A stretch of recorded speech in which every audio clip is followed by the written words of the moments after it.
Hello friends, how are you? Hope all well. So today I am going to talk about old and new regime.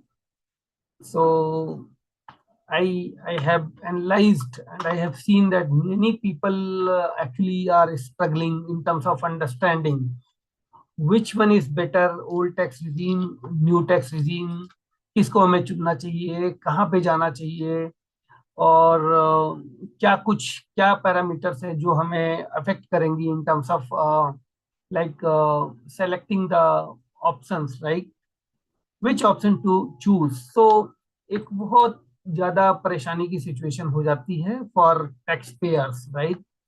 तो tax payers के लिए अगर हम बात करेंगे,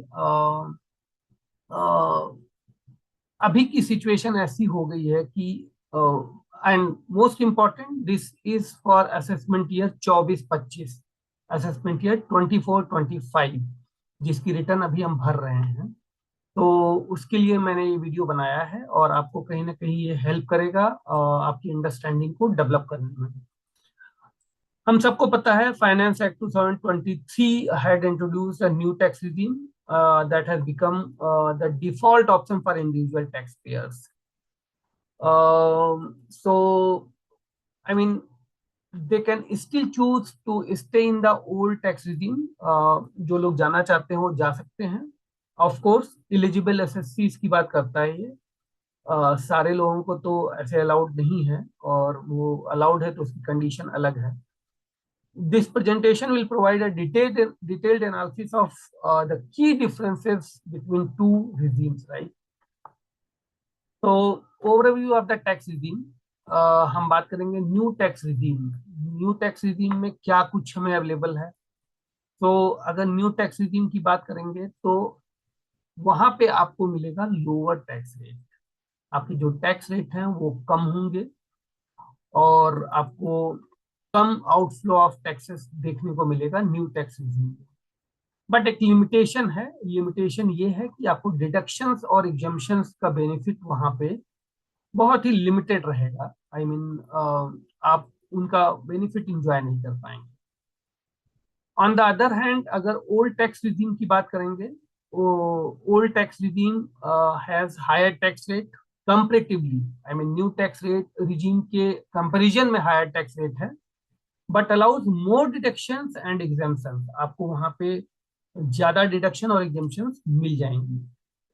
हो सकता है आई मीन आपको डिडक्शन और एग्जाम्पशन कम करके आपको कम टैक्स पे करने को की कंडीशन बन रही है। This purely depends on your personal income grade, which income grade और category you are belonging to. तो अब बात करते हैं टैक्स पेयर्स की चॉइस की। So taxpayer can choose between both the regime, old and new, but option may vary based on their specific circumstances.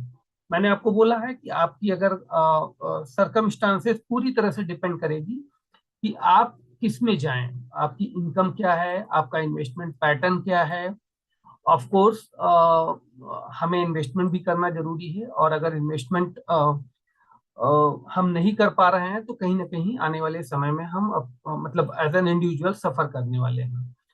तो like पुराने जमाने की बात करेंगे तो लोग अगर 100 रुपए कमाते थे उसमें से पहले इन्वेस्टमेंट करते थे, पहले बचाते थे, फिर पैसे खर्चे करते थे। तो हमें कहीं ना कहीं उसी मेथोडोलॉजी पे अपनी इन्वेस्टमेंट को जारी रखना चाहिए, irrespective of the situation that okay हमें टैक्स में बेनिफिट मिल रहा है नहीं मिल रहा है, क्योंकि आप तभी सिक्योर रहेंगे फ्यूचर में। So taxpayer can choose between both the regime, and it's purely based on their specific circumstances, case to case ये vary करेगा। My advice to you all will be you go back to your tax consultant, your chartered accountants जो भी आपने engage कर रखे हैं, और उनसे अपनी सिचुएशन को एक्सप्लेन करिए और फिर उनसे एक इन्फॉर्म एडवाइस लीजिए कि हमें किस रिजीम में जाना चाहिए, ओल्ड रिजीम में या न्यू रिजीम में। वो ज्यादा बेटर आपको बता पाएंगे, of course based on all the information और documentation which you will produce to them. उसी के बेसिस पे वो आपको इन्फॉर्म एडवाइस दे पाएंगे। सो देखते हैं स्विचिंग बिटवीन। अच्छा, अब आता है कि स्विचिंग, क्या स्विचिंग अलाउड है। एक बार हमने ओल्ड ले लिया तो क्या हम न्यू में जा सकते हैं, क्या हमने न्यू ले लिया तो ओल्ड में जा सकते हैं। So non business income, I mean very specifically non business, अगर आपकी बिजनेस इनकम नहीं है, individuals with non business income can switch between regimes each year, हर साल वो चेंज कर सकते हैं, कहीं कोई प्रॉब्लम नहीं है। बिजनेस इनकम जिसकी है, tax payers with business income must file form 10IEA। आपको एक फॉर्म फाइल करना होता है जिसका नाम है 10IEA to opt out of the new regime. आपको न्यू रिजीम से अगर बाहर आना है तो आपको एक ये फॉर्म फाइल करना पड़ेगा। Option limitation, once a taxpayer switches to new regime, they cannot switch back to old regime। तो आपने अगर एक बार न्यू रिजीम ऑप्ट कर लिया है तो आप वापस ओल्ड रिजीम में नहीं जा सकते हैं। डिडक्शन एंड एग्जम्पशन, लोगों का आता है क्वेश्चन कि हम कौन कौन से एग्जम्पशन या डिडक्शन ले सकते हैं। सो अगर उसकी बात करेंगे तो आपको H R exemption new regime में आपको नहीं मिलने वाला है, और मैं आपको बताऊं ओल्ड रिजीम में आपको इसका बेनिफिट मिलता रहेगा। चैप्टर 6 ए की deductions, most deduction under chapter 6 से can not be claim in the new regime. आप अगर देखेंगे तो आपकी इन्वेस्टमेंट कहीं ना कहीं चैप्टर 6A से ही बिलोंग करती होगी, चाहे वो LIC हो, या फिर होम लोन का प्रिंसिपल हो, या फिर और भी बहुत सारी चीजें हैं।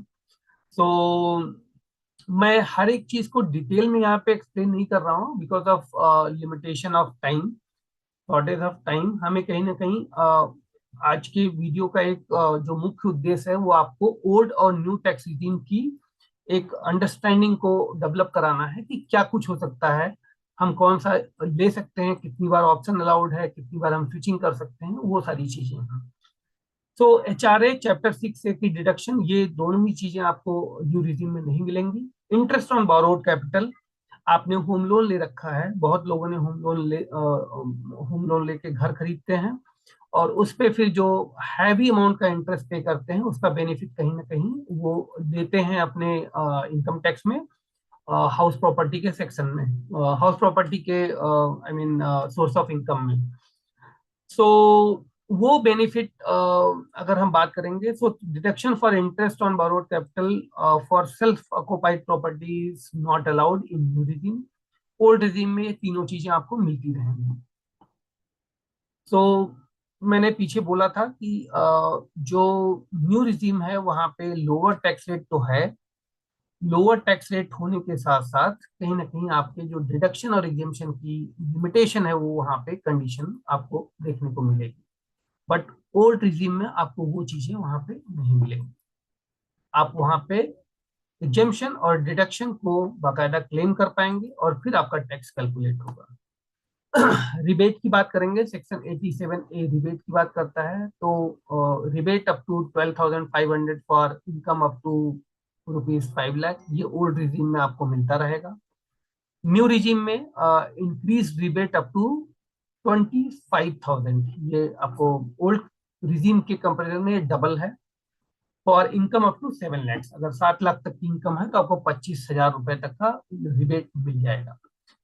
सो ऑफ कोर्स अगर एक ब्लैंकेट रूल की बात करेंगे तो जिनकी इनकम इंडिविजुअल, जिनकी ऐसे इंडिविजुअल जिनकी इनकम 7 लाख रुपए या उससे कम है, दे can opt for the new regime. I mean freshers की बात कर रहे हैं, जो अभी इन्वेस्टमेंट का कोई कमिटमेंट जिन्होंने नहीं कर रखा है और कहीं ना कहीं उनकी इनकम 7 लाख रुपए से नीचे है, तो वो न्यू रिजीम में जाके zero tax I mean they के जीरो टैक्स लगेगा उनको, और they can opt for the new regime.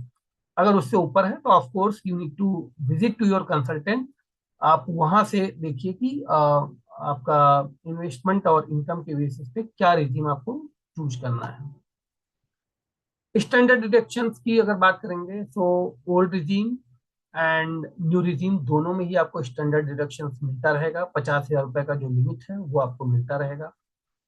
सो इसमें बहुत ज्यादा डिफरेंस नहीं है, चाहे ओल्ड रिजीम हो या न्यू रिजीम हो, आप दोनों ही रिजीम में स्टैंडर्ड डिडक्शन का बेनिफिट इंजॉय कर सकते हैं। Filing the ITR, non-business income, of course, salaried and all. Taxpayer can choose regime directly in the ITR without filing Form 10IEA.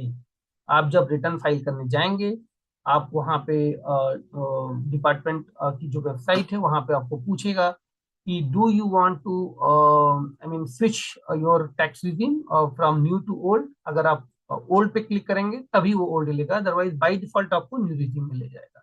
उसके लिए आपको 10 IEA फाइल करने की जरूरत नहीं है, आपको means non business income categories को। बिजनेस इनकम के जो टैक्स पेयर्स हैं they must file form 10 IEA to opt out of the new regime. आप अगर ये फाइल नहीं करेंगे तो आप टैक्स रिजीम न्यू से ओल्ड में नहीं आ पाएंगे। तो resume switch once a taxpayer switches to the new regime, they cannot switch back to the old regime. So this is the limitation. एक एनालिसिस की बात करते हैं under both the regime. Tax rates, in 4 parameters पे हम analyse करेंगे। Tax rate हो गया, डिडक्शंस हो गया, एग्जेम्पशंस हो गया और रिबेट हो गया। So tax rates, yes, new regime has lower tax rate, old regime has higher tax rate. Deduction, new regime has limited deduction, old regime has no deduction. Exemptions, new regime has fewer exemptions, old regime has more exemptions. So rebate की अगर बात करेंगे तो आपको जो new regime है उसमें higher rebate up to ₹25,000 मिल जाएगा, और ओल्ड रिजीम में आपको उसका 50% लाइक 12,500 की रिबेट ही अलाउड होती है। सो ये सारी अंडरस्टैंडिंग लेने के बाद आपको ये समझ में आएगा, ओके नाउ हमको हमारी जो कंडीशन है, हमारी जो इनकम है, हमारा जो इन्वेस्टमेंट पैटर्न है, वो सारी चीजें अपने टैक्स कंसल्टेंट को डिक्लेयर करनी चाहिए, और उसके बाद हमें पता चलेगा कि हम हमारे लिए कौन सा टैक्स रिजीम बेहतर हो सकता है। Choosing the right regime, like there are 3 strategies. Evaluate thoroughly. Taxpayer should carefully analyze both the regime to determine the best option.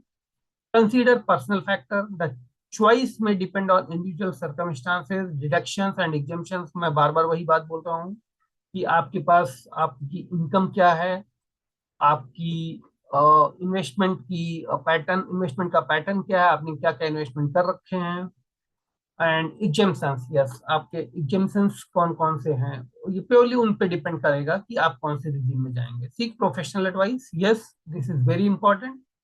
आप अगर प्रोफेशनल्स की एडवाइस नहीं लेंगे तो कहीं ना कहीं आप एक अच्छी कैलकुलेशन नहीं कर पाएंगे, और उसका नतीजा ये होगा कि कहीं ना कहीं आप ज्यादा या बढ़ा हुआ टैक्स पे कर सकते हैं, या फिर आप कुछ ऐसी गलती कर सकते हैं जो आपको आने वाले टाइम में नुकसान कर सकता है।